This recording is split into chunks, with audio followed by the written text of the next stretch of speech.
Hello everyone, welcome to a new lecture. So in today's lecture we will be discussing the beginnings of English literature, from where English as a language originated, English literature originated, what were the various factors which helped in the developing of flowering of English literature. तो English literature की कह सकते हैं हम starting point या origin point क्या था, क्यों इंग्लिश मतलब इंग्लिश इज़ ए लैंग्वेज कब डेवलप हुई, फिर उसका लिटरेचर लिखा गया, इनिशियली जो फॉर्म था लिटरेचर का वो क्या था, देन अभी जो लिटरेचर है कंटेम्प्रेरी हमारा उससे कितना अलग था या कितना सिमिलर था वो लिटरेचर जब बिल्कुल ओरिजिन हुआ था, क्या फैक्टर्स थे जिसने ओरिजिनेशन में हेल्प की थी, क्या फैक्टर्स थे जिसकी वजह से ओरिजिनेशन में थोड़ी रुकावटें आई थी. ठीक है, ये सारी जो चीज़ें हैं बिगनिंग्स ऑफ इंग्लिश लिटरेचर. ठीक है, तो ये हमारा mostly when we prepare for English literature, when we prepare for any competitive exam, this is like the foundation. ठीक है, यहाँ से history of English literature begins.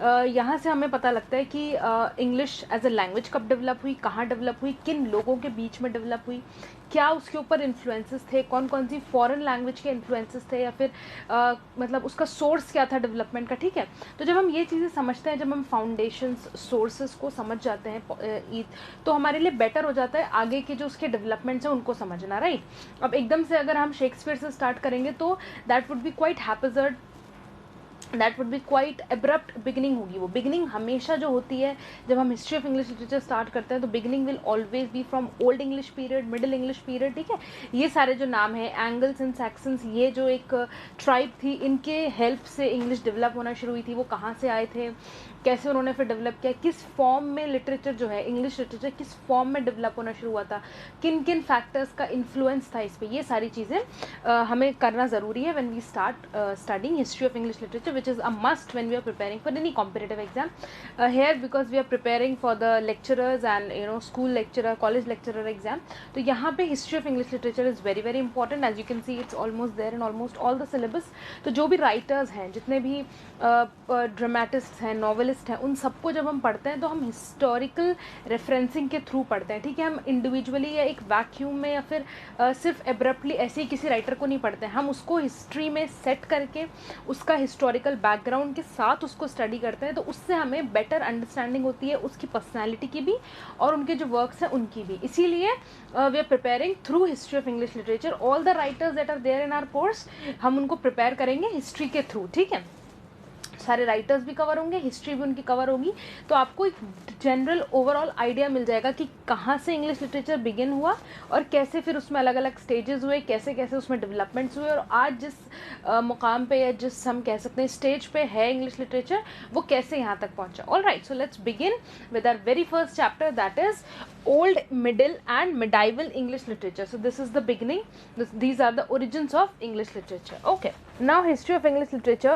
begins with the English language has developed over the course of more than 1400 years. All right, तो around 6th 7th century में English as a language develop होना शुरू हुई थी. उससे पहले English कोई language नहीं थी. ठीक है, उससे पहले ग्रीक लैंग्वेज थी, रोमन थी, अरबिक थी, हिब्रू थी, ये सारी लैंग्वेजेस जो हैं, संस्कृत थी, ये जो सारी लैंग्वेजेस हैं ये सारी हमारी एंशियंट लैंग्वेजेस है. English is not an ancient language, English is a comparatively a very new language. 1400 years ago ही इसका डेवलपमेंट स्टार्टेड. ऑल राइट, तो और जो इनिशियली जो इंग्लिश बिगिन हुई थी, जो फर्स्ट इंग्लिश का जो फ्लारिंग हुई थी, उसको हम कहते हैं Old English. Okay, the earliest forms of English, a set of Anglo Frisian dialect brought to Great Britain by Anglo Saxon settler in the 5th century are called Old English. तो Anglo Frisian उसका dialect था. Okay, just keep this in mind. All right, so Anglo Frisian dialect था उस Old English का, और it was brought to Great Britain by Anglo Saxon settlers. Settlers means कि वो वहाँ के नेटिव्स नहीं थे, वो कहीं से आए थे बाहर से. ठीक है, these were Germanic tribes from Germany, these were all tribes. ठीक है, they migrated to this island जिसको आज हम इंग्लैंड के नाम से जानते हैं, ग्रेट ब्रिटेन. उस टाइम पे it was developed, it wasn't कोई इतनी ज़्यादा उसकी वर्ल्ड मैप पे या वर्ल्ड हम कह सकते हैं वर्ल्ड सिनेरियो में इतनी ज़्यादा कोई इन्फ्लुएंस नहीं था उसका. ठीक है, it was just an island.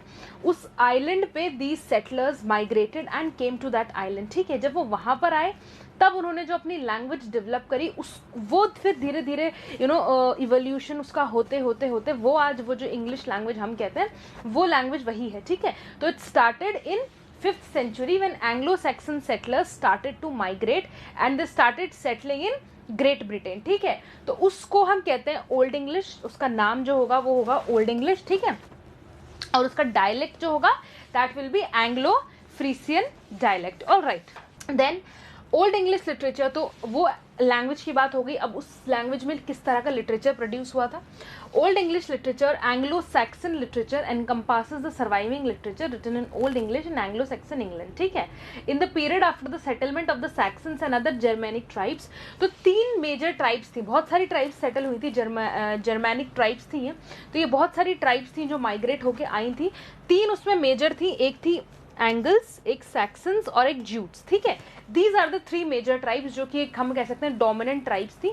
इसीलिए जो है हम क्या जो ये एरिया भी था या जो भी टाइम पीरियड था इसको हम एंग्लो सैक्सन पीरियड भी कहते हैं. इस टाइम पे जो लिटरेचर प्रोड्यूस हुआ था उसको एंग्लो सैक्सन लिटरेचर कहते हैं, क्योंकि ये दोनों जो ट्राइब्स थी ये मेजर डोमिनेंट ट्राइब्स थी. And third one was jute. Okay, तो ये हम कह सकते हैं कि जो इंग्लिश लैंग्वेज या जो भी ओल्ड इंग्लिश का टाइम पीरियड है वो है 450 टू 1066. ठीक है, 450 से लेकर 450 AD से लेकर 1066 तक ऑलमोस्ट मोर देन 500 ईयर्स है, ऑलमोस्ट 600 ईयर्स. ठीक है, इस टाइम पीरियड में जो इंग्लिश डेवलप हुई, हम उसको इंग्लिश उस सेंस में नहीं कह सकते जो इंग्लिश हम आज यूज़ करते हैं इससे बहुत अलग थी. ठीक है, कई बार अगर हम उस टाइम के कोई टेक्स्ट को पढ़ेंगे तो हमें ऐसा लगेगा कि we are reading some kind of foreign language, लेकिन वो इंग्लिश का ओरिजिनल सोर्स है. तो वो उस टाइम पे जो लैंग्वेज डेवलप हुई, जो इंग्लिश डेवलप हुई उसको हम कहेंगे ओल्ड इंग्लिश, और उसका डायलेक्ट था एंग्लो फ्रीसियन डायलेक्ट. ठीक है, and that was developed by Anglo Saxon settlers और Germanic tribes who settled in Great Britain. ठीक है, दीज वर्क्स, अब उनका जो लिटरेचर था बेसिकली उनके लिटरेचर का जो फॉर्म था, these works include genres such as epic. तो ये आपको ध्यान रखना है कि किस तरह का लिटरेचर प्रोड्यूस होता था.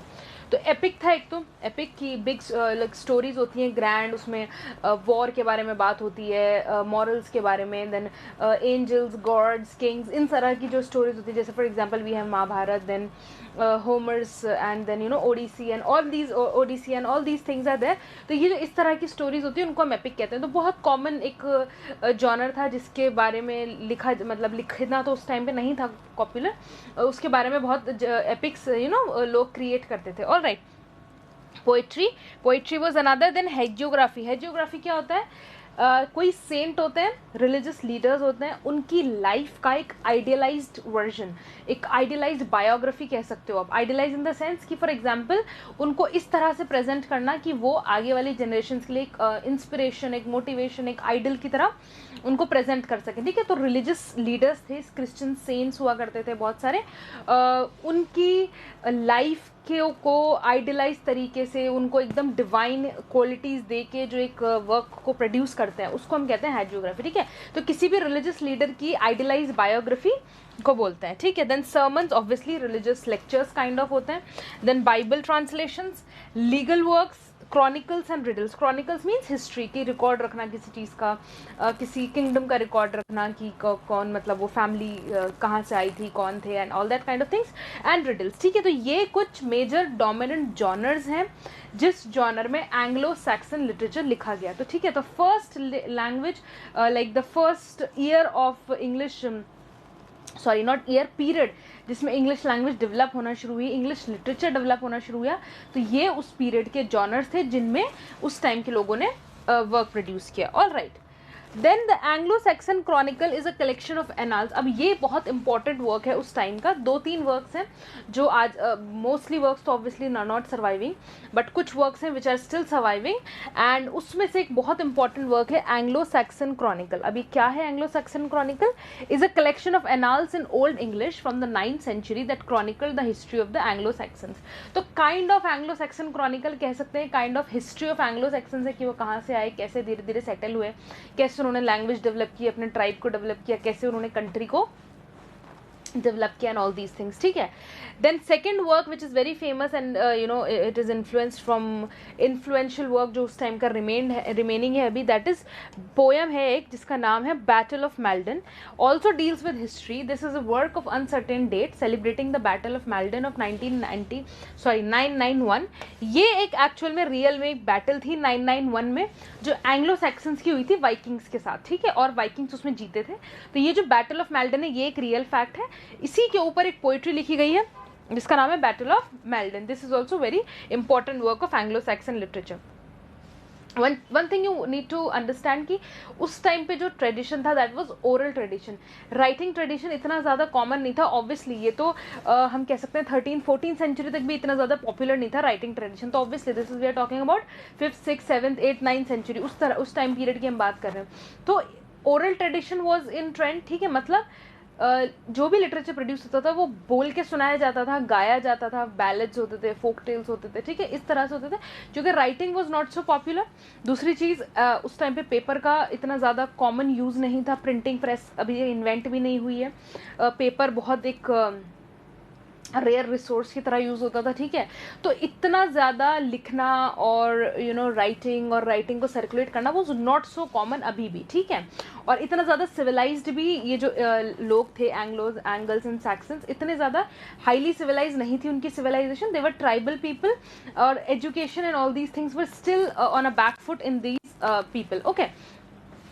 तो oral tradition was very strong in early English culture and most literary works were written to be perform, ठीक है. तो इसलिए ओरल ट्रेडिशन था. तो जितने भी यहाँ पे लिटरेरी वर्क्स है ना, ज़्यादातर जो अभी सर्वाइविंग है वो ऐसे ही वर्क्स हैं कि उनको अगर लिखा जाता था, फॉर एग्जांपल अगर लिख भी रहे हैं किसी टैबलेट पे लिखा आपने, किसी स्टोन टैबलेट पे, क्ले टैबलेट पे लिखा, किसी बोन पे, किसी लीफ पे, इस तरह से लिखते थे, ठीक है. Paper was not available. लिखा भी अगर किसी वर्क को तो सिर्फ इस पर्पज से लिखा है कि उसको ओरली उनको नरेट करना है. वो इस तरह से नहीं लिखा जाता था कि उसको हमें रिटन फॉर्म में सर्कुलेट करना है. All right.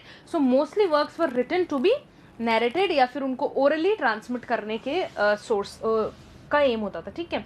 Epic poems were very popular in some including Beowulf. Beowulf is the surviving work, is survive to the present day and it's the most important old English work, ठीक है. Beowulf ये भी एक epic है. Epic in the sense वहाँ पे वही जैसे आई टोल्ड यू वॉर्ड्स होती हैं, dragons, gods, angels, kings, queens and इस तरह की death, life and you know इस तरह की सारी चीज़ें उसके अंदर होती हैं. तो दैट इज एन एपिक, ठीक है. And the style is very grand epic का.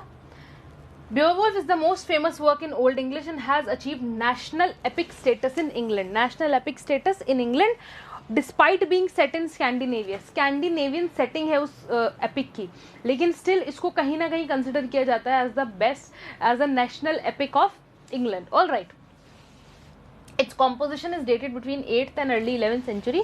तो इसकी dates के बारे में हमें श्योरिटी नहीं है, but approximately it's from 8th to 11th के बीच में कहीं पे इसको produce किया गया था, ठीक है. Then another important, here we will come to know about a person. इन सब के writers के बारे में we don't have any information. One writer about whom we have an information is Caedmon.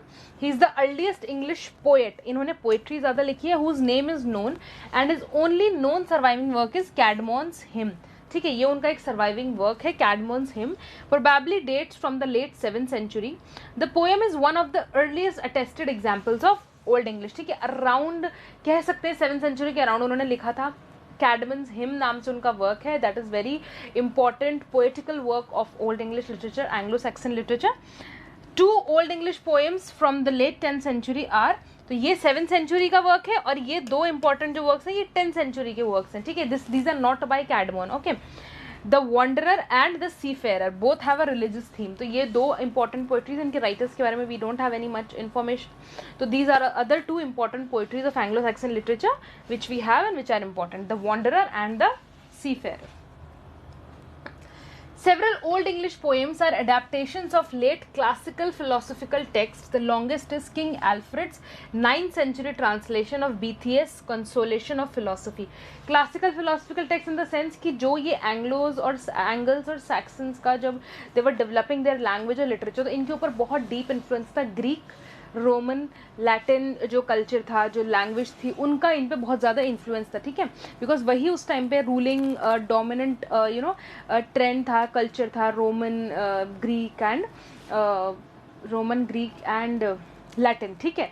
तो कह सकते हैं कि इंग्लिश को डेवलप होने में काइंड ऑफ लैटिन के what we can say के साथ, ठीक है, तो these influences could be seen.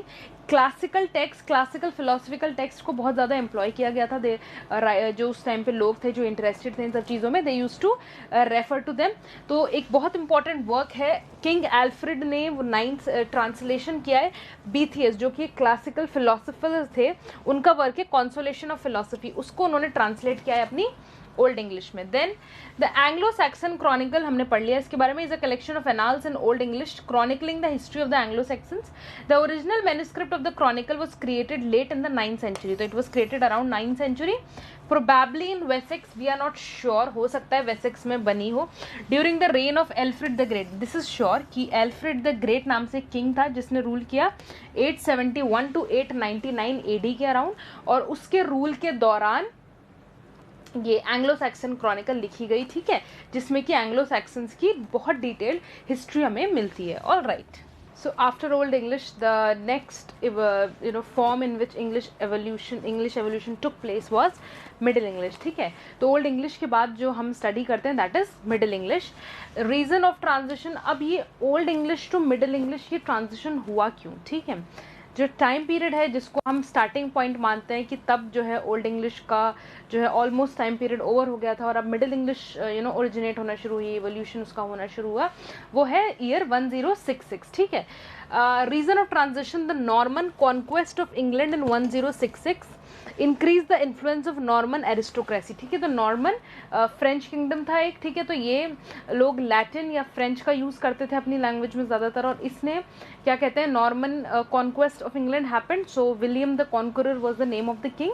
ठीक है, he conquered England and his rule was establish. ठीक है, तो अब जाहिर सी बात है, जो रूलर होता है उसकी जो लैंग्वेज होती है, जो रूलर होता है उसका जो कल्चर होता है, जो रिलीजन होता है, जो लैंग्वेज होती है, उसका इन्फ्लुएंस बहुत डोमिनेंट होता है ऑन द सब्जेक्ट. ठीक है, तो नॉर्मन एरिस्टोक्रेसी का इन्फ्लुएंस बढ़ गया था अब जो है अपना जो इंग्लिश आइलैंड था इसके ऊपर.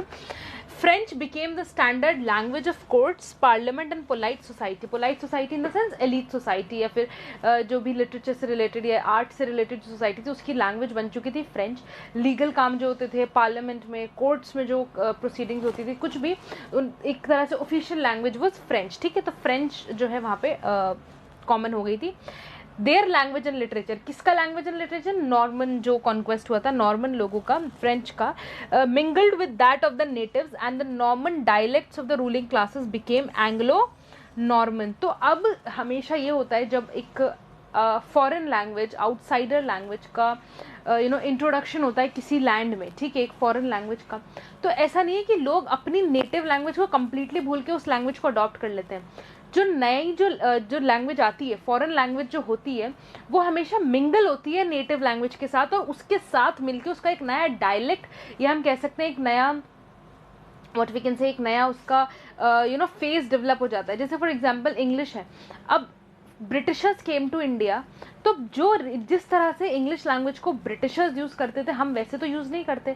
इंडियन इंग्लिश एक अपने आप में अलग एंटिटी है, अलग आइडेंटिटी, हमारा एक्सेंट अलग है, हमारी कई सारे ग्रामेटिकल रूल्स भी चेंज हैं, प्रोनाउंसिएशन में हमारा कई सारे डिफरेंस है. तो क्यों, क्योंकि ये भी इंडियन टच है इसके अंदर. फॉर एग्जाम्पल अगर आप जैसे मैंने when we were discussing English in India unit, उसके अंदर व्हेन वी डिस्कस्ड कि इंग्लिश इन इंडिया जो है उसके भी कई सारे वेरिएशंस है. If a Rajasthani person is speaking English, उसका accent will be different compare to a person. If a Tamil person is speaking English, उसका accent will be different compare to an Assamese. If he is speaking English, तो उसका accent will be different. ठीक है, तो जो भी foreign language होती है, it always intermingles with the native language and उसका फिर एक डायलेक्ट फॉर्म होता है. इसी तरह this same thing happened. French was introduced by the William the Conqueror, जब उनका नॉर्मन कॉन्क्वेस्ट हुआ 1066, French was introduced in England.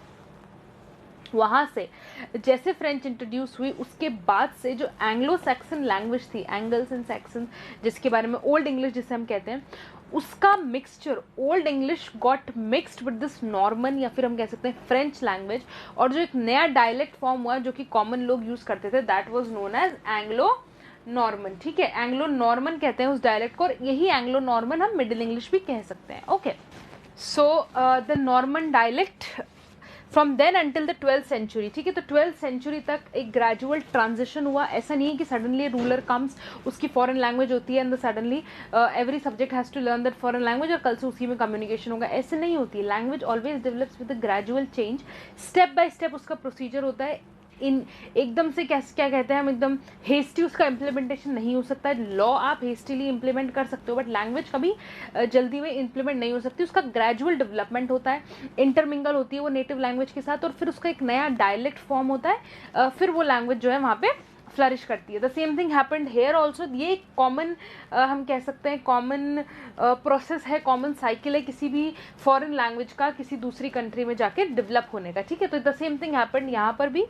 Until the 12th century Anglo Saxon जो लैंग्वेज थी हमारी, ओल्ड इंग्लिश जिसे हम कहते हैं, underwent gradual transition and English spoken after the Normans came is known as middle English. तो gradual उसमें ट्रांजिशन हुआ, नॉर्मन लैंग्वेज के कुछ कैरेक्टरिस्टिक्स, कुछ प्रोनाउंसिएशन, कुछ वर्ड्स उसमें मिक्स हो गए। तो एंग्लो सैक्सन लैंग्वेज और नॉर्मन लैंग्वेज या फ्रेंच लैंग्वेज जब मिक्सचर हुआ, उस वो जो प्रोडक्शन हुआ उसको हम कहते हैं एंग्लो नॉर्मन। एंग्लो नॉर्मन भी कह सकते हैं उसको हम, और मिडिल इंग्लिश भी कह सकते हैं हम उसको हम। ऑल राइट, देन अब इस पीरियड का जो लिटरेचर है उसमें क्या कॉमन जॉनर्स थे, क्या उसका डोमिनेंट कैरेक्टरिस्टिक्स थे, that we will be discussing.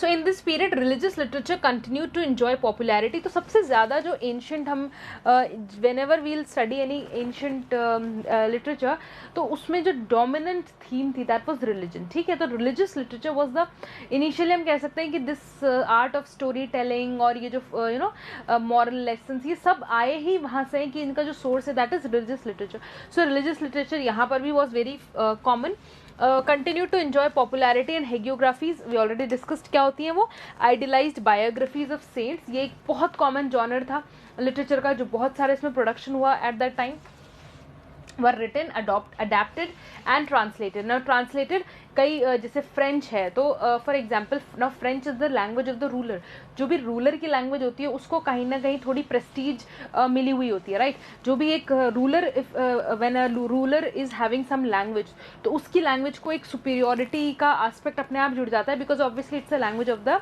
Rulers, तो सुपीरियोरिटी एक प्रेस्टीज जुड़ जाता है। जैसे फॉर एग्जांपल इंग्लिश के साथ है इंडिया में, English was the language of the rulers, Britishers जो उन्होंने हमें रूल किया, इसीलिए इंग्लिश के साथ आज ये प्रेस्टीज जुड़ा हुआ है, it is considered as an intelligent language of etcetera etcetera, ठीक है। इसी तरह फ्रेंच को वो प्रेस्टीज मिली हुई है इन इंग्लैंड, ठीक है। स्टिल अभी भी फ्रेंच लिटरेचर और फ्रेंच लैंग्वेज को एक सुपीरियोरिटी हासिल है अभी भी, एंड मतलब इतना उसमें नहीं है, इतनी कह सकते हैं डिग्रीज में नहीं है, बट इनिशियली जब नॉर्मन कॉन्क्वेस्ट के बाद से जब फ्रेंच रूल कर रहे थे डायरेक्टली, उस टाइम पर फ्रेंच लैंग्वेज को, फ्रेंच लिटरेचर को बहुत ज़्यादा आइडियल कंसिडर किया जाता था। लोग जो थे, जो इंग्लिश लोग थे, जो English people, they thought that reading French literature या फ्रेंच टेक्स्ट को बारे में पढ़ के, सुन के, जानकर, they can increase their knowledge, they can increase their कह सकते हैं हम इंटेलेक्चुअल बेंट ऑफ माइंड, ठीक है। तो फ्रेंच लैंग्वेज और लिटरेचर को बहुत प्रेस्टीज हासिल था, तो कई सारे फ्रेंच वर्क्स इस लैंग्वेज में, एंग्लो नॉर्मन लैंग्वेज में ट्रांसलेट भी हुए थे, ठीक है। For example the life of Saint Audrey Eadmer 1060-1126, ठीक है, इनकी लाइफ का ईयर है ये एक वर्क है जो कि फ्रेंच से it was translated into Anglo Norman. By the end of 12th century Layamon, ठीक है, तो this is a person in Brut adapted the Norman French of Wales to produce the first English language work to present the legends of King Arthur and the Knights of the Round Table. It was also the first historiography written in English since the Chronicle.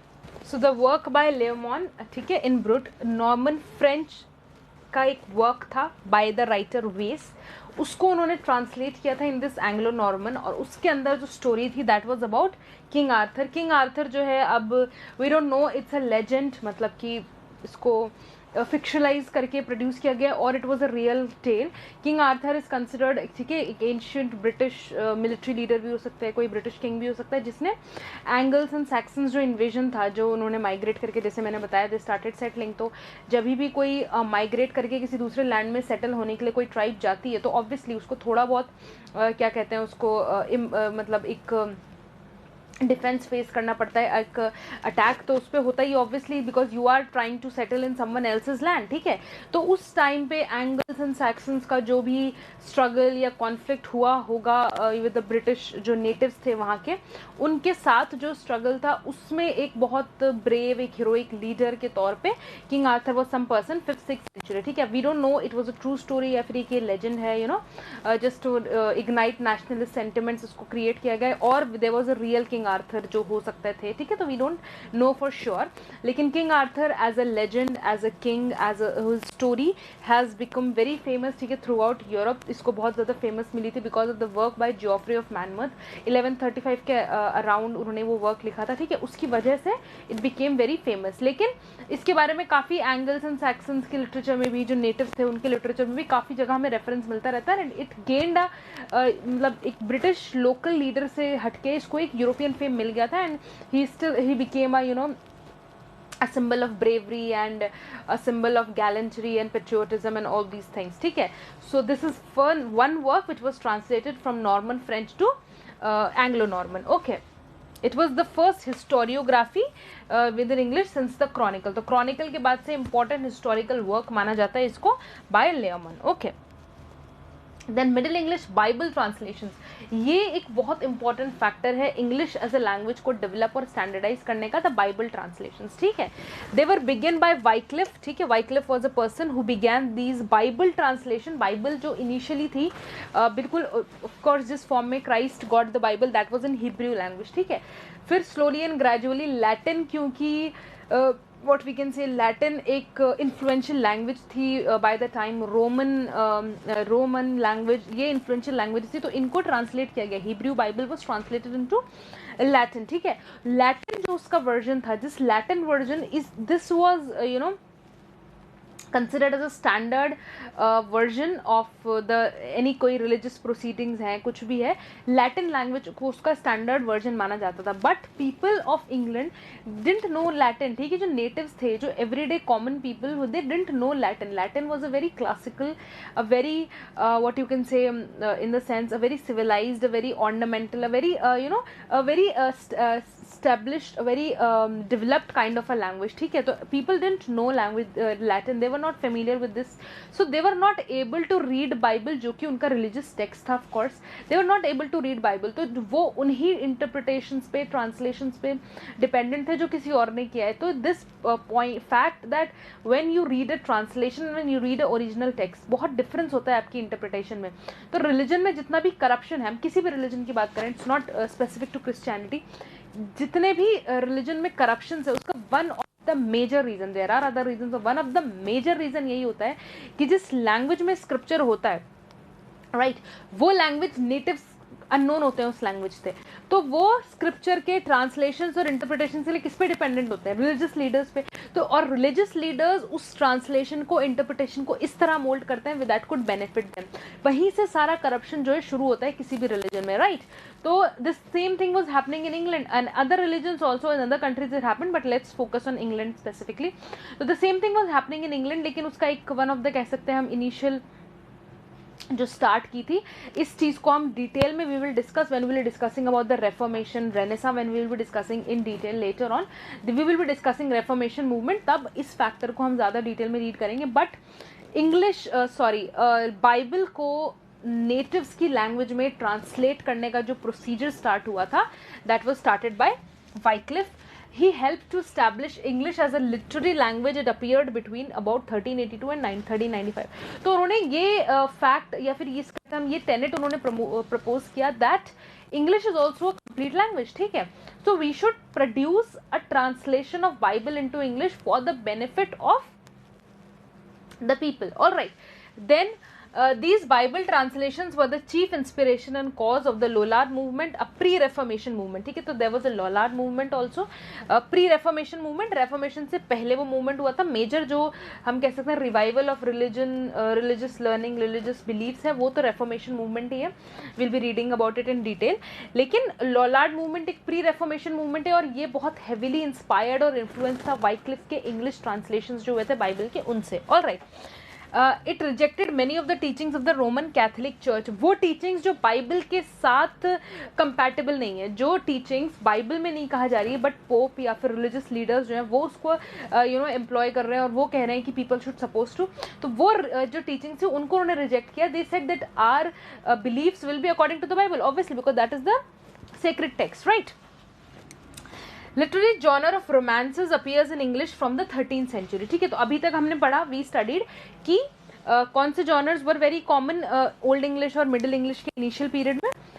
Epic, historiographies, ठीक है, hagiographies, then some kind of poetry and all these were the lyrical थे ज़्यादातर, ये alliteration में लिखा जाता था इनको, ठीक है, allegorical होते थे, alliterative होते थे ये सारे works. तो these were the common style. ठीक है, romance as a style, romance as a genre began in 13th century with King Horn and Havelock the Dane based on Anglo-Norman original such as the Romance of Horn. ठीक है, तो ये कुछ initial कह सकते हैं हम कैरेक्टर्स हैं, कुछ स्टोरीज हैं जहाँ से romantic genre began of English literature. ठीक है, it was in the 14th century. लेकिन जो मेजर हम कहते हैं इंग्लिश लिटरेचर की, तो ये तो हम कहते हैं काइंड ऑफ प्रीकर्सर्स हैं इंग्लिश लिटरेचर के. ठीक है, yes English language developed with Angles and Saxons but these are considered kind of precursors, जो बेसिक हम कह सकते हैं ना, एक बिल्कुल starting point, strong starting point of English language and literature with Chaucer. ठीक है, in 14th century. तो it was in the 14th century that major writers in English first appeared. तो इससे पहले के जो राइटर्स हैं, yes they were also writing in English, लेकिन वो जो उनकी लैंग्वेज थी वो आज की जो हमारी इंग्लिश लैंग्वेज जिसको हम इंग्लिश लैंग्वेज कहते हैं उससे इतनी ज़्यादा सिमिलर नहीं है. लैंग्वेज नो डाउट वही है, वहीं से उसका ओरिजिन है, उसी की एवोल्यूशन होते होते होते आज हम इस मुकाम पे पहुँचे हैं जिस तरह की इंग्लिश हम यूज़ करते हैं. But that language is not considered, मतलब उसको स्टैंडर्ड नहीं माना जाता है, उसको काइंड ऑफ प्रीकर्सर माना जाता है. जैसे किसी चीज़ की अगर शुरुआत होती है, किसी भी पॉलिटिकल मूवमेंट की, किसी रेवोल्यूशन की हुई या फिर किसी भी सोशल मूवमेंट की जब शुरुआत होती है तो उसका पहले एक जर्मिनेटिंग पीरियड होता है. जर्मिनेटिंग मतलब जिसमें वो थोड़ा थोड़ा फ्लावर होना शुरू होता है, स्प्राउट होना शुरू होता है. फिर उसका एक फ्लारिंग पीरियड होता है जहाँ पे वो पूरी अपनी जिसे कहते हैं मेच्योरिटी पे पहुँच जाता है, वहाँ पे अपनी पूरी एबिलिटीज़ के साथ फ्लावर होता है, अपनी पूरी पोटेंशियल को यूज़ कर चुका होता है. ठीक है, तो ये जो टाइम पीरियड है ओल्ड इंग्लिश का, मिडिल इंग्लिश के स्टार्टिंग वाला टाइम पीरियड, इसको हम जर्मिनेटिंग पीरियड मानते हैं इंग्लिश लिटरेचर का. जो फ्लारिंग उसका स्टार्ट हुआ है, फ्लारिंग का मतलब जो जर्मिनेटिंग जो उसकी प्रोसेस जो जहाँ से मतलब उसका डेवलपमेंट का पोटेंशियल का यूज़ होना स्टार्ट हुआ है, वो हम कहते हैं चौसर से स्टार्ट हुआ है. इसीलिए मॉडर्न इंग्लिश लिटरेचर का जो बिगनिंग हम मानते हैं वो हम मानते हैं with Geoffrey Chaucer in 14th century. ठीक है, उसको हम एंग्लोज और सैक्सन्स के लिटरेचर को नहीं मानते या एंग्लो नॉर्मन लिटरेचर को नहीं मानते हैं, उसको हम प्रीकर्सर मानते हैं. ठीक है, उसको हम एंशिएंट में, मिडाइवल में रखते हैं. मॉडर्न इंग्लिश का जो डेवलपमेंट है दैट बिगैन विद जॉफ्रे चौसर और उनके बाद जो उनके कंटेम्प्रेरीज थे और उनके साथ जो राइटर्स थे. ठीक है, तो देवर विलियम, तो ये कुछ इंपॉर्टेंट राइटर्स हैं जो मॉडर्न इंग्लिश की कह सकते हैं ओरिजिन को बिलोंग करते हैं. Modern English, I am again repeating, don't get confuse, that was medieval English that we did, this is modern English. तो यहाँ से modern English starts. Modern English in the sense the English which we know today. ठीक है, the important names are William Langland, Geoffrey Chaucer and the so-called Pearl Poet. There was a group of poets that were known as Pearl Poet. So William Langland is a very important name which we take in the origin of modern English language and literature. And Geoffrey Chaucer, he is also known as the father of English literature, whose most famous work is Pearl poets का जो most famous work है वो है Sir Gawain and the green Knight. इसमें भी king Alfred के legends के बारे में ही बात हुई है. ठीक है, उन्हीं के लेजेंड्स के ऊपर एपिक्स हैं, टेल्स हैं. ठीक है, सो एंड तो ये पर्ल पोएट्स का इंपॉर्टेंट वर्क है. देन लैंगलैंड का जो इंपॉर्टेंट वर्क है that is Piers Plowman. All right, written around 360 to 87, we are not sure about the dates but इस पीरियड के अराउंड ही लिखा गया होगा.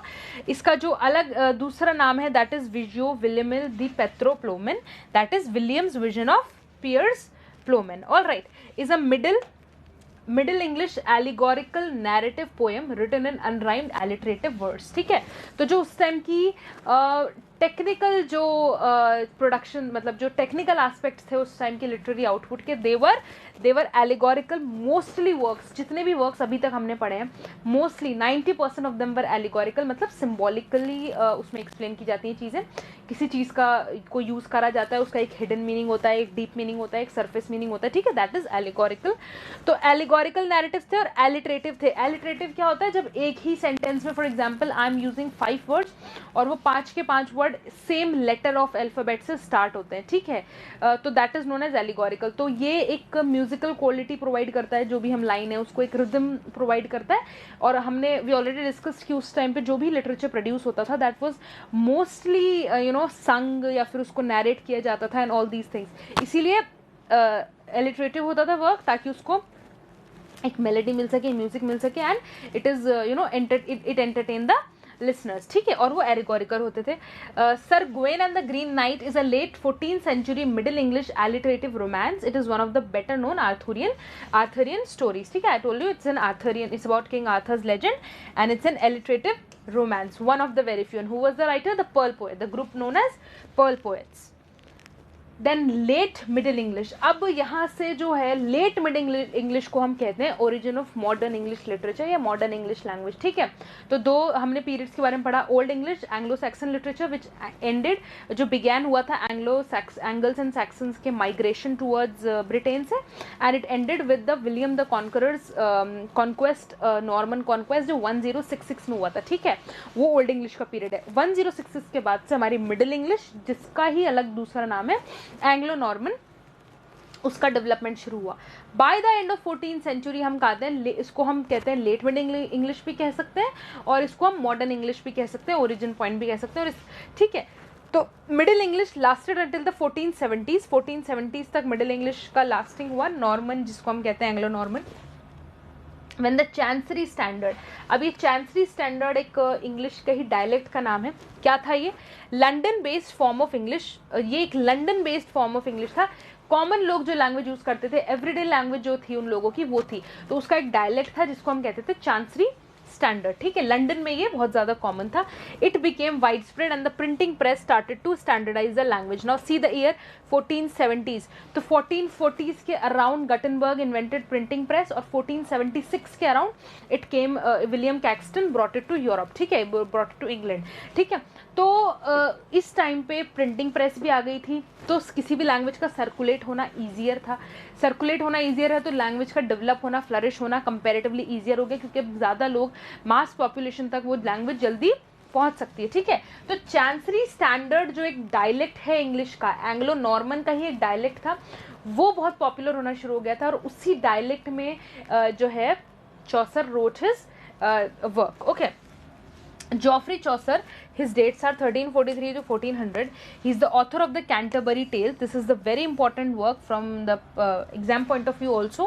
And इसको बहुत एक important work इसलिए भी कहा जाता है because ये एक तरह से first कह सकते हैं हम base है of English literature, one of the very very influential work of the this originating period of English literature, ठीक है. तो कैंटरबरी टेल्स उनका वर्क है. Was a significant figure. Geoffrey Chaucer was significant figure in the development of the legitimacy of vernacular late middle English, जो Chancery Standard जिसका dialect है. तो vernacular था ये, आई टोल्ड यू कि ये कॉमन लाइफ में, एवरीडे लाइफ में it was used by people. उसी को स्टैंडर्डाइज कैसे हुई वो? Geoffrey Chaucer wrote his literary works in this language that was used by natives in their everyday life. तो जब उस लैंग्वेज में उन्होंने लिखा, वो पब्लिश हुआ, वो सर्कुलेट हुआ, लोगों ने उसको पसंद किया, तो it became kind of a standard language, ठीक है. At a time when the dominant literary languages in England were still French and Latin. तो ज़्यादातर जो भी लिटरेरी प्रोडक्शन था उस टाइम पे दैट वाज इन फ्रेंच और लैटिन. तो Geoffrey Chaucer was kind of a revolutionary, was kind of a rebel भी कह सकते हैं हम, who dare to write in the native language. French में नहीं लिखा उन्होंने, लैटिन में नहीं लिखा उन्होंने. चांसरी स्टैंडर्ड जो इंग्लिश की लैंग्वेज थी, नेटिव लैंग्वेज थी मिडिल इंग्लिश की, एंग्लो नॉर्मन का एक डायलेक्ट था, उसमें उन्होंने लिखा. और इसी से मॉडर्न इंग्लिश का हम कह सकते हैं एक ओरिजिन पॉइंट था, ठीक है. Then Chaucer is best known today for the Canterbury Tale. This is a collection of stories written in Middle English, mostly in verse, although some are in prose. ठीक है, तो Middle English में लिखी गई है ये, ज़्यादातर वर्स में लिखी गई है पोइटिकली, बट कुछ जो उसके पार्ट हैं प्रोज में भी, अलग अलग स्टोरीज का कंपाइलेशन है द कैंटरबरी टेल्स. ठीक है, presented as part of a story telling contest. तो उसका जो कंटेक्स्ट है, जो उसका कह सकते हैं बैकग्राउंड है कैंटरबरी टेल्स का, वो ये है कि एक स्टोरी टेलिंग कॉम्पिटिशन, बहुत सारे लोग होते हैं वो साथ में ट्रैवल कर रहे होते हैं. ट्रैवल करके कहाँ जा रहे होते हैं? They are pilgrims. ठीक है, वो पिलग्रिम्स होते हैं, वो किसी पिलग्रिमेज पे जा रहे हैं, और जिस पिलग्रिमेज पे वो जा रहे हैं वो साउथ वॉक से स्टार्ट करा उन्होंने अपना journey. And their aim is to reach the shrine of Saint Thomas Becket. Saint Thomas Becket का कोई श्राइन है, वहाँ पे उनको पिलग्रिमेज के लिए जाना है. And it's situated at Canterbury cathedral. ठीक है, तो इसी, क्योंकि वो उनका जो एम है, जो they want to reach at Canterbury Cathedral from Southwark, जहाँ पे थॉमस बेकेट का श्राइन है, इसीलिए इस वर्क का नाम कैंटरबरी टेल है. तो जो उनकी जो जर्नी है, उस जर्नी में उन्होंने एक स्टोरी टेलिंग कॉन्टेस्ट है उन सारे पिलग्रिम्स का जो ट्रैवल कर रहे हैं वो लोग, तो उन्होंने एक story telling contest they organise, everyone will tell a story और समथिंग लाइक दैट. तो वो जो सारी स्टोरीज वो पिलग्रिम्स सुना रहे हैं, उनका कंपाइलेशन है Canterbury Tales. Okay, The next important writer is John Gower. Is remembered primarily for three major works. उनके three important works हैं, The Miroir the Lom, Vox Clementis and Confessio Amantis. Three long poems written in Anglo-Norman. तो Miroir the Lom जो उनकी work है, that is written in Anglo-Norman.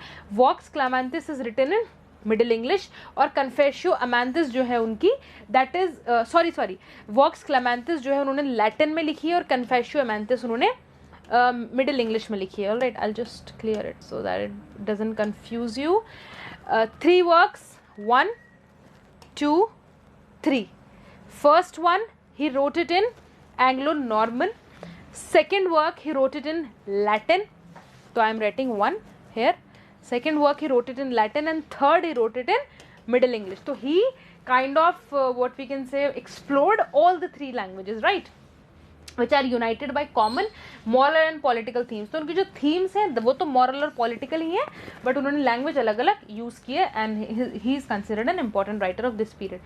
Then बहुत एक important जो influence है जिसकी वजह से English language flourish हुई, modern English language का, जैसे मैं कह रही हूँ कि वो origin point था चौसर का जो टाइम है, और उस टाइम पे जो लोग प्रोडक्शन कर रहे थे, लिटरेरी प्रोडक्शन, बहुत इंपॉर्टेंट जो उसमें रोल प्ले किया है, वो प्ले किया है दो चीज़ों ने. They are invention of the printing press by Johannes Gutenberg in 1439, और फिर उसका जब William Caxton brought it to England in 1476, और दूसरी चीज़ standardize the language as the King's James Bible in 1611. क्या था ये, वील स्टडी, लेकिन ये दो चीज़ें हैं.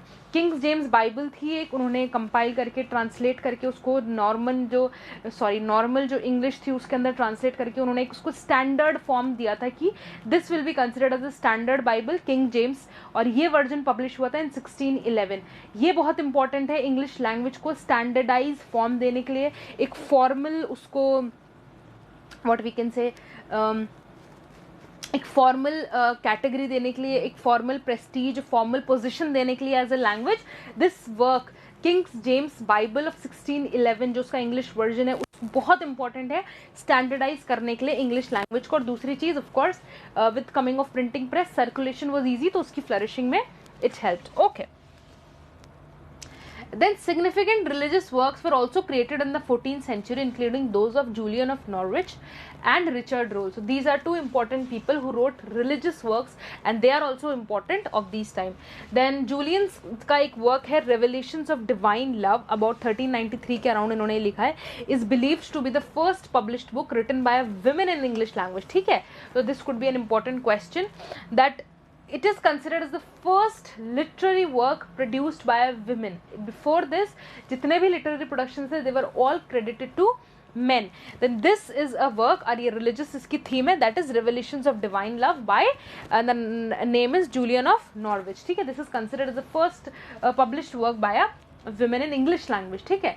Then a major work from the 15th century, Le Morte d'Arthur by Sir Thomas Malory, which was printed by Caxton in 1485.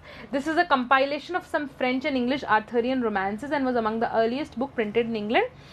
It was a popular and influential work, ठीक है. तो ये बहुत common question in 2014 it was asked about this. There was a question in exam about the author of, या फिर Arthurian legend के बारे में आ जाता है क्वेश्चन, नाम आ जाता है कि उस वर्क का नाम क्या है, थीम आ जाती है कि what is the theme, writer, anything could be asked, ठीक है. तो this is a very very important work of this period, Geoffrey Chaucer's Canterbury tale and the other one this one. Okay, these are important work, बाकी भी हैं important, but these two are the major important work from exam point of view, ठीक है. So Sir Thomas Malory was the writer and his work was Le Morte d'Arthur and it was published by Caxton in 1485. ये उसकी printing press थी. Arthurian legends थे, बहुत सारे French थे, English थे, ओल्ड इंग्लिश में लिखे हुए मिडिल, उन सबको कंपाइल करके उन्होंने एक वर्क बनाया है जिस सर थॉमस मेलोरी ने, उसी को हम ली मोर्टे d'Arthur बोलते हैं. And it was the earliest books printed in England, one of the very early book that was printed in England. बहुत कम बुक्स उस वक्त पब्लिश होती थी, उस वक्त की ये किताब है. It was a popular and influential work, and actually this work also contributed in जो King Arthur को popularity है, King Arthur के legend की जो popularity है, one of the contribution is this work as well. Now another genre which gained popularity and which started developing post मतलब इस time के दौरान जब हम कह सकते हैं मॉडर्न इंग्लिश का ओरिजिनेटिंग पीरियड था, was ड्रामा, ठीक है. ड्रामा का एवोल्यूशन हुआ क्योंकि आई टोल्ड यू कि रिटन से ज़्यादा ओरल ट्रेडिशन था, oral culture was more common, तो obviously narrations, epic tales, folk tales, ये सब तो थे ही, साथ में drama was also very popular, ठीक है. तो ड्रामा का जो ओरिजिन फॉर्म था, किस तरह से ड्रामा स्टार्ट हुआ, वो ऐसा नहीं था जैसे आज हम देखते हैं, वो तो उसका एवोल्यूशन है कि आज उस पॉइंट पे हम पहुंच गए. फॉर एग्जांपल पहले स्ट्रीट प्लेज होते थे, स्टेज प्लेज होते थे, देन अब मूवीज होती है, ठीक है. तो ये एक एवोल्यूशन का प्रोसीजर है. तो कैसे उसका ओरिजिन हुआ, कैसे drama in England started, that will begin. तो it began in medieval times only. तो मिडाइवल थिएटर के नाम से हम उसको पढ़ेंगे. इनिशियली दो प्लेस थे, उनको बोला जाता था miracle plays, mystery plays, morality plays, mummers plays. ये ओरिजिनल फॉर्म्स हैं, कह सकते हैं सोर्स है मॉडर्न ड्रामा की, जहाँ से मॉडर्न ड्रामा एवोल्यूशन होके पहुंचा, ठीक है. तो these were the plays along with, तो मिरेकल, मिस्ट्री, मोरालिटी प्लेस और इंटरलूड्स. मोरालिटी प्लेस को इंटरलूड्स भी कहा जाता है. Later evolved into more elaborate forms of drama such as the Elizabethan drama. तो इलैबोरेट और या कह सकते हैं हम प्रोफेशनल फॉर्म्स या डेवलप्ड फॉर्म्स बहुत बाद में पहुंचे थे. इनिशियली जो ड्रामा का फॉर्म था वो यही था, मिरेकल, मिस्ट्री, मोरालिटी प्लेस, ठीक है.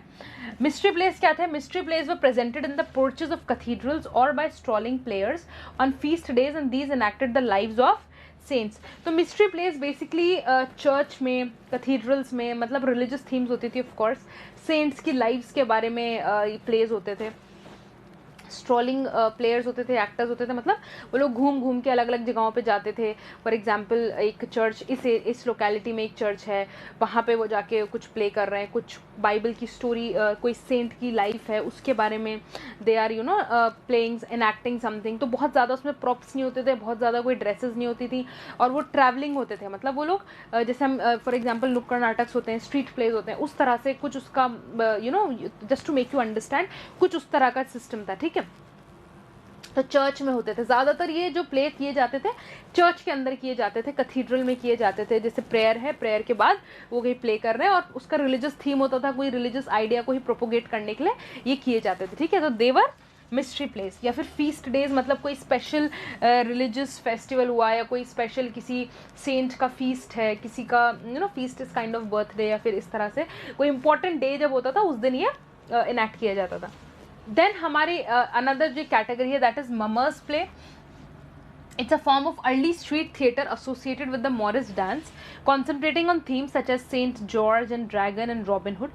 These were folk tales retelling old stories, and the actors travelled from town to town, performing these for their audiences in return for money and hospitality. ठीक है. तो धीरे धीरे फिर ऑडियंसेस बढ़ने लगे, तो चर्च जो है वो छोटा पड़ने लगा, ठीक है. चर्च के अंदर इतने लोग अक्यूमुलेट नहीं हो सकते थे, अकोमोडेट नहीं हो सकते थे. तो धीरे धीरे दे स्टार्टेड मूविंग, जो ये प्लेयर्स थे, एक्टर्स थे, they started moving on road. तो रोड पे वो ऐसे करते थे जैसे कोई लोकेलिटी है, कोई स्क्वायर है, कोई काइंड ऑफ पाथवे है जहाँ पे बहुत ज़्यादा भीड़ होती है, मार्केट प्लेस है, वहाँ पे दे यूज टू कलेक्ट और वहाँ पे वो इनैक्ट करते थे। फिर यहाँ पर थोड़ा थोड़ा रिलीजियस से हटके, मतलब रिलीजियस ही थीम्स थी लेकिन थोड़ा थोड़ा सेंट की लाइफ से हटके कोई और स्टोरीज भी उन्होंने अपने इसमें इन्वॉल्व करना शुरू की। Then medieval mystery plays focused on the representation of Bible stories. तो वो तो हमारे मिस्ट्री प्लेस, ठीक है, तो मिस्ट्री प्लेस में सेंट की लाइफ, बाइबल स्टोरीज, इस तरह के चीज़ें was happening. Okay, These developed from the 10th to 16th century। तो इनका जो टाइम पीरियड है, मिडाइवल थिएटर हम कह सकते हैं 10th सेंचुरी से स्टार्ट हुआ। मिडाइवल इंग्लिश थिएटर, ग्रीस में तो थिएटर की जो कह सकते हैं हम कल्चर था बहुत पहले से था, even in the times of before Christ, ठीक है। इंग्लिश यहाँ पे हम थिएटर की बात करें कि इंग्लिश थिएटर कैसे डेवलप हुआ, तो 10th से 16th सेंचुरी के अराउंड ये डेवलप हुआ, reaching the height of their popularity in 15th century. 15th century में सबसे ज़्यादा पॉपुलर था ये, before being rendered obsolete by the rise of professional theatre. Professional theatre जिसमें एलिजाबेथन एरा में जो थिएटर डेवलप हुआ उसको हम प्रोफेशनल थिएटर कंसिडर करते हैं। तो 10th सेंचुरी से स्टार्ट होकर टिल प्रोफेशनल थिएटर, जो शेक्सपियर ने जहाँ पे अपने प्लेज इनैक्ट करें, इस तरह का थिएटर जब डेवलप हुआ कि प्रॉपर जगहें होने लगी, प्रॉपर वेन्यू होने लगा, कि वहीं पे स्टेज होता था और प्रॉप्स यूज़ करते थे, ड्रेसेस होती थी, इस तरह से वो प्रोफेशनल थिएटर कहा जाता था। तो फिर उसके बाद ये जो तरीका था कि स्ट्रीट्स में करना, कहीं भी आपने किसी भी कैथीड्रल में कर लिया, कहीं पाथवे में कर लिया, किसी चौराहे काइंड ऑफ जगह पे कर लिया, इस तरह से जो करने का तरीका था इसको ऑब्सोलीट कंसिडर किया गया और फिर धीरे धीरे प्रोफेशनल तरीके से थिएटर होने लगा, ठीक है। लेकिन ये इसके ओरिजिनल फॉर्म्स हैं और वन ऑफ द एग्जाम्पल जो है इसका मोरालिटी मिस्ट्री प्लेस का वो है यॉर्क साइकिल, ठीक है। देन अब morality plays a genre of medieval and early Tudor theatrical entertainment which presented a shift towards a more secular base for European theatre. Morality mystery plays हो गए अपने, जो ये प्लेस थे जो इनिशियल थे, मैंने जैसे बताया चर्च में होते थे, मार्केट प्लेसेस में ममर प्लेस होते थे, ये सारे प्लेस का जो हम कहते हैं एक हाइट जो हाइटनिंग पॉइंट था, कल्मिनेटिंग पॉइंट था कि यहाँ पे ये अपनी कंप्लीट पोटेंशियल को रीच कर गए थे, वो था in the form of morality play. Morality play क्या होता था कि वहाँ पे एक तो सेक्युलर थीम्स इंट्रोड्यूस हो गई, ठीक है, अब रिलीजियस थीम्स भी होती थी लेकिन सेक्युलर थीम्स भी इंट्रोड्यूस हुई वहाँ पे कि सिर्फ रिलीजन के बारे में नहीं कर रहे हैं हम, सेक्युलर चीज़ों के बारे में भी कर सकते हैं, ठीक है, वो उसमें इंट्रोड्यूस हुआ। दूसरी चीज़ बाइबल स्टोरीज वगैरह तो पहले से थी, सेंट्स वगैरह की लाइफ्स पे तो पहले से ही हो रहा था। दूसरी चीज़ अब ये है ना, बाहर निकले चर्च से, ट्रैवल करने लगे अलग अलग सिटीज़ में, अलग अलग विलेजेस में, और they started doing so it became a genre of medieval and early Tudor theatrical entertainment। तो एंटरटेनमेंट का सोर्स बनने लगा। पहले वो एजुकेशन का सोर्स था, ठीक है, रिलीजियस एजुकेशन का सोर्स हुआ करता था theatre, but now it began becoming the source of entertainment also, ठीक है। More secular base for European theatre, secular themes were introduced. अब मोरालिटी प्लेज में क्या होता है, एक टाइप ऑफ एलिगरी होती है, मतलब जैसे 5 कैरेक्टर्स हैं, 5 लोग हैं, वो कुछ इनैक्ट कर रहे हैं, तो वो 5 जो है ना वो किसी चीज़ को सिंबलाइज कर रहे होंगे। जैसे for example one is love, one is hate, one is anger, तो इस तरह से 5 क्वालिटीज़ को सिंबलाइज कर रहे हैं, एलिगरिकल प्ले होते थे ये, और फिर वो अपनी स्टोरी ऐसे इनैक्ट करते थे। तो इस तरह से एलिगरी उसमें होती थी, type of allegory in which the protagonist is met by personification of various moral attributes. तो ये इसका बहुत कॉमन एक तरीका होता था मोरालिटी प्लेस का कि मॉरल एट्रीब्यूट्स या मॉरल क्वालिटीज, मॉरल सेंटिमेंट्स के बारे में वो होते थे, ठीक है, क्योंकि कहीं ना कहीं एंटरटेनमेंट भी उसका बन चुका था, लेकिन कहीं ना कहीं educational, religious education, ethical education, etiquettes education, ये सब ही मेजर एम था ऑफ द थिएटर, ठीक है। तो वो मॉरल एट्रीब्यूट्स का पर्सोनिफिकेशन होता था, who try to prompt him to choose a godly life over one of evil।